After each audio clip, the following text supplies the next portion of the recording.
प्रेम शुक्ला साहब, आपके पास में आना चाहता हूं। देखिए, आज शरद पवार साहब जो हैं, उन्होंने ये बयान दिया है। उन्होंने कहा कि सीबीआई के बारे में हमने सुना था, और पहले हम ये सुनते थे कि अगर कहीं किसी प्रदेश की पुलिस कुछ नहीं कर पा रही तो फिर वो विधानसभा में ये बात होती थी कि हैंडओवर किया जाए सीबीआई को केस। लेकिन अब नई नई एजेंसीज आ गई हैं, ईडी का जिक्र उन्होंने किया, एनसीबी का जिक्र किया। उन्होंने कहा कि लोगों को बदनाम करने के लिए सब किया जा रहा है, इन एजेंसीज का इस्तेमाल।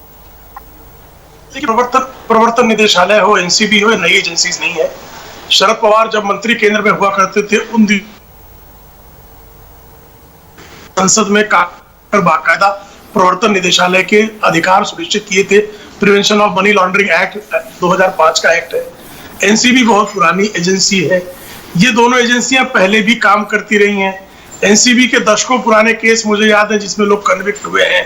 प्रवर्तन निदेशालय के भी 1.5 दशक पुराने मामले हैं। अब ऐसे मामले में चूंकि ईडी जो है, ईडी के छापों के कारण आदरणीय शरद पवार के एक सहयोगी जो गृह मंत्री जैसे महत्वपूर्ण विभाग के प्रभारी हुआ करते थे, अनिल देशमुख, वो कहां है ये आदरणीय शरद पवार भी बता पाने की स्थिति में नहीं है। ऐसे में अगर प्रवर्तन निदेशालय काम करता है या एनसीबी काम करता है, सीबीआई पर भी लोग बहुत ज्यादा आरोप लगाते हैं, पुलिस पर भी लोग आरोप लगाते हैं।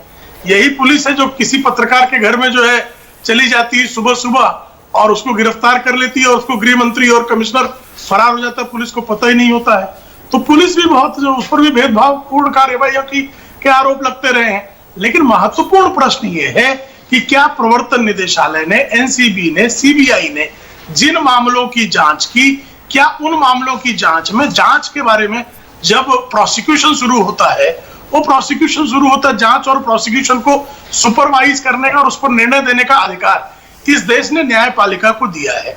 क्या न्यायालयों में ये मामले नहीं टिक रहे हैं? क्या न्यायालय इन मामलों को राजनीतिक मान रहा है? क्या न्यायालय में इन सारे लोगों ने प्रथम दृष्टया प्रमाण नहीं दिए हैं? ये महत्वपूर्ण प्रश्न है। तो ऐसा लगता है कि जिनको राजनीतिक पीड़ा दर्द होगी वो इस तरह के दर्द को व्यक्त करेंगे, उनका लोकतांत्रिक अधिकार है। लेकिन इससे एजेंसियों के कामकाज की निष्पक्षता को चुनौती देने का उनका प्रयास जो है वो विफल है। विद्या चौहान जी, देखिए, जब बड़े नेता कोई भी बयान देते हैं तो उस पर ध्यान देने की जरूरत होती है। शरद पवार जी ने आज ये जो बयान दिया है, क्यों दिया है, जरा इसकी वजह बता दीजिए। ये देखिए, शरद पवार साहब ने ये बताया है कि हमारे तौर पे क्या हुआ करता था और आज के दौर में क्या हो रहा है। ये ईडी हो, चाहे ये एनसीबी हो, चाहे सीबीआई हो, ये जो केंद्रीय संस्थाएं हैं, इनका दुरुपयोग इस हद तक हो गया है कि किसी बेकसूर को भी कटघरे में आप लोग खड़ा कर रहे हैं। और उन अधिकारियों के बारे में आपको मैं ये जानकारी देना चाहती हूँ कि एनसीबी ने जो 11 या 12 लोग पकड़े थे, उसमें से 3 लोगों को ऐसे ही छोड़ दिया। अभी क्यों छोड़ दिया? क्या एनसीबी का ये अधिकार था क्या? तो नहीं था। उन्होंने कोर्ट के सामने उन्हें हाजिर करना चाहिए था और कोर्ट से जानकारी लेनी चाहिए थी कि इनके बारे में हम लोग क्या करें, लेकिन उन्होंने ऐसा किया नहीं है। तो सबसे बड़ा सवाल यह है कि अगर 11 या 13 लोग पकड़े जाते हैं तो 3 लोगों को क्यों छोड़ा गया, ये सबसे बड़ा सवाल है। और जिनको पकड़ा है, शाहरुख खान के बेटे, उनके पास ना ही उन्होंने कोई ड्रग कंज्यूम किया था, ना ही उनके पास कोई मिला है। और सबसे बड़ी ये होती है इनकी जिम्मेदारी कि इसका मेडिकल किया जाए। अगर कोई ड्राइविंग करते वक्त अल्कोहल किसने लिया है तो उसकी तुरंत जांच की जाती है, उसकी यूरिन ब्लड के रिपोर्ट्स किए जाते हैं, लेकिन इस केस में ऐसा हुआ नहीं।